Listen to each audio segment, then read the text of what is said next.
Assalamu alaikum la Oumma. Aujourd'hui nous allons parler de la secte Nation of Islam.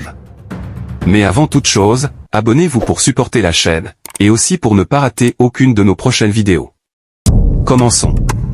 L'islam a été très important sur le magnifique continent africain pendant des siècles. L'islam est initialement arrivé en Amérique via les Africains pendant l'horrible époque de la traite des esclaves.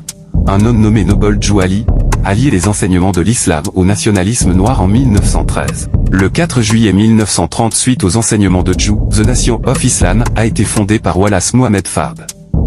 4 années plus tard, Fard a disparu mystérieusement. En 1934, son assistant Elijah Muhammad est intervenu et a pris le contrôle. Elijah Muhammad a déclaré que Dieu est venu sur terre en personne sous la forme de Wallace Mohamed Fard et que lui-même était un prophète. L'islam orthodoxe, sunnite, rejette totalement cela comme un blasphème. L'islam nous enseigne qu'Allah ne prend jamais forme humaine et il n'y a qu'une supériorité raciale d'un groupe sur une autre. Les musulmans sunnites croient que le prophète Mohammed est le dernier des messagers et que le Coran est la dernière parole de notre Créateur. Ce qui est à l'honneur d'Elijah Muhammad, il a performé le pèlerinage 3 fois, il a interdit à ses disciples les jeux de hasard, l'alcool, de fumer, de trop manger, et même l'adultère. Mais dommage, il n'était pas sur l'islam orthodoxe.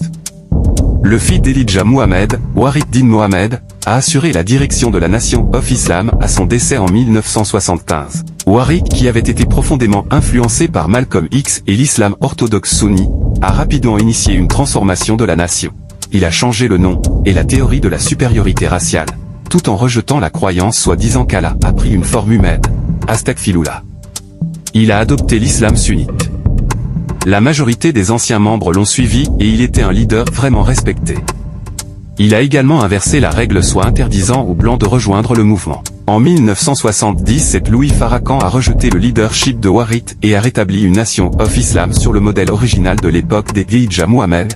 Le ministère Farrakhan a fait un travail positif dans la communauté afro-américaine, et avant le décès du frère Warid, le ministère Farrakhan a partagé une plateforme avec lui, et a fait un pas important vers l'islam orthodoxe en déclarant « Allah a envoyé le prophète Mohammed avec la dernière révélation pour toute l'humanité, il n'y a pas de prophète après le prophète Mohammed et ni de livre après le Coran ». J'espère que Louis Farrakhan et sa version de la nation suivront les pas de Malcolm X et du frère Warid Din Mohammed. La vidéo arrive à son terme, merci de l'avoir regardée jusqu'à la fin. À la prochaine pour une autre vidéo.